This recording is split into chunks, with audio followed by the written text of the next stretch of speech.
I am a proud Jew.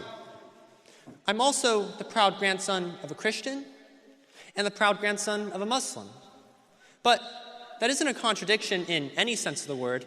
It's proof of a concept, and that concept is what I want to talk to you all about today, because my family taught me something I think this world could really use right now, which is that the counter to division isn't necessarily agreement. This Harvard graduate opened with a powerful personal story that immediately captured the audience's attention. By sharing his family's Jewish, Christian, and Muslim roots, he challenged the idea that differences must lead to division. His central message was clear: understanding people is often more important than begins with something that could be the start of a joke. And it goes like this: a Christian, a Muslim, and a Jew walk into a bar. I know historically the setup is a little bit dicey, but this time was a little bit different. This time, the Christian married the Muslim, and they had a daughter. That daughter grew up Christian until she met the Jew, converted to Judaism, married the Jew, and had a son. 22 years later, that son is standing here with all of you graduating from Harvard University.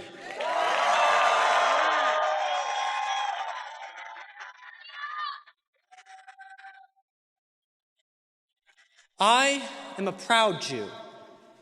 I'm also the proud grandson of a Christian and the proud grandson of a Muslim. But that isn't a contradiction in any sense of the word. It's proof of a concept, and that concept is what I want to talk to you all about today, because my family taught me something I think this world could really use right now, which is that the counter to division isn't necessarily agreement. It's understanding. Our world today, all the way from the global stage to right here at Harvard, has... The speaker highlighted how modern society constantly pushes people to choose sides. Whether it's politics, religion, or global conflicts, we're often told that every issue has only two opposing viewpoints. He argued that this mindset oversimplifies reality and makes meaningful conversation split into two sides. There are two sides to every story, of course, only two sides. Two sides to every conflict, argument, disagreement. Good and bad. Give and take. Right and left.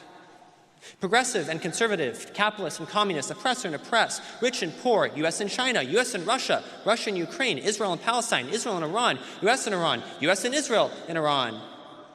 All in binaries. At least they're presented to us in terms of binaries. Here's this issue. What do you think? What side are you on? Come on, where do you stand? Who do you stand with? In my family, well, my family wouldn't exist with that kind of approach. My grandfather's one, a Pakistani Muslim who grew up in the middle of the Indo-Pakistani War of 1947. The other, a Jewish refugee of the Holocaust, met many times over the course of their lives. As you might imagine, they disagreed on a great many things. And yet, one of the main memories I have of them growing up was seeing them sitting together at a coffee table, discussing... One of the most thought-provoking moments came when he discussed understanding people whose actions or beliefs we strongly oppose.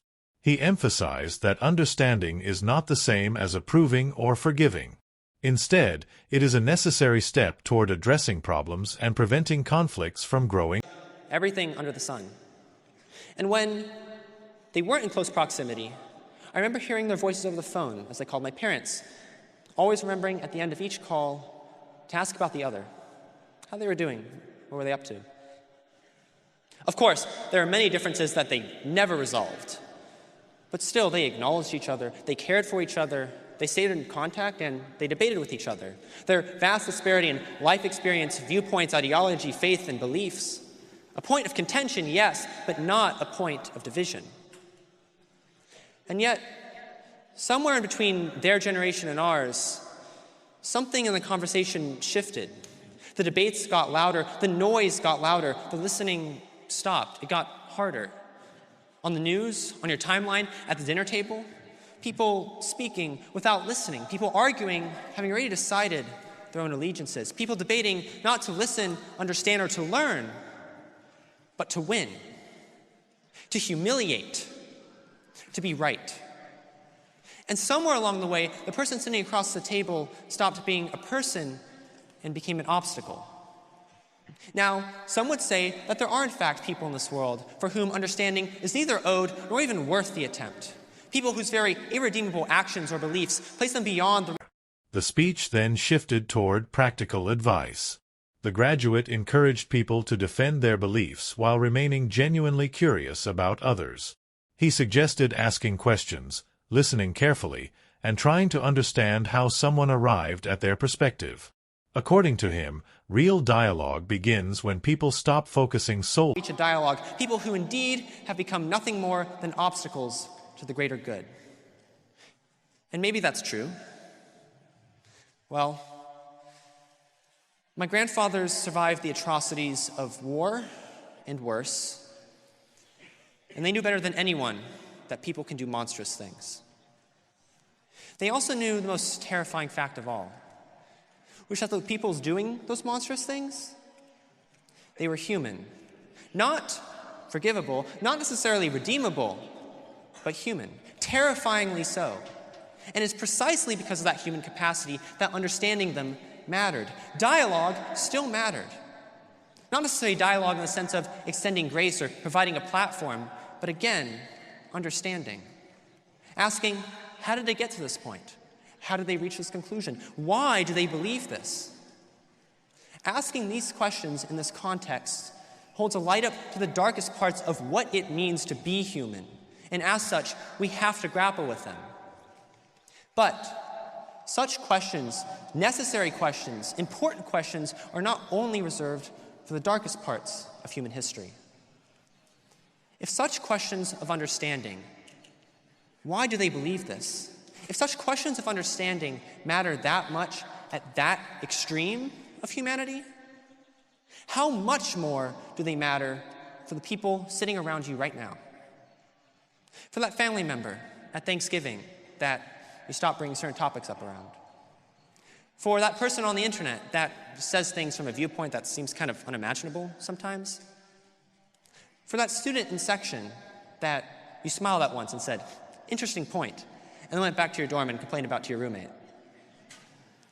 Or for that one friend that you started to phase out because they said some things once that just didn't sit quite right with you. Take about 8 billion of those people, put them together, and you get our world. Many of us who come to Harvard have dreams of changing the world, of leaving an impact. But you cannot change a world that you refuse to understand, to talk to. You cannot convince someone of something if you do not understand them first. Peace through understanding can survive conflict, while peace through agreement lasts only as long as everyone keeps agreeing. In most cases, understanding is difficult. Sometimes you have to fight for it. Sometimes you have to fight yourself and your own beliefs first before you can truly achieve it. It takes effort. The conclusion brought the speech full circle. Reflecting on his grandparents' different faiths and traditions, he showed that mutual respect can exist even when complete agreement does not. His final message was a call for empathy, open-mindedness, and deeper understanding as a way to bridge divisions in an increasingly polarized world.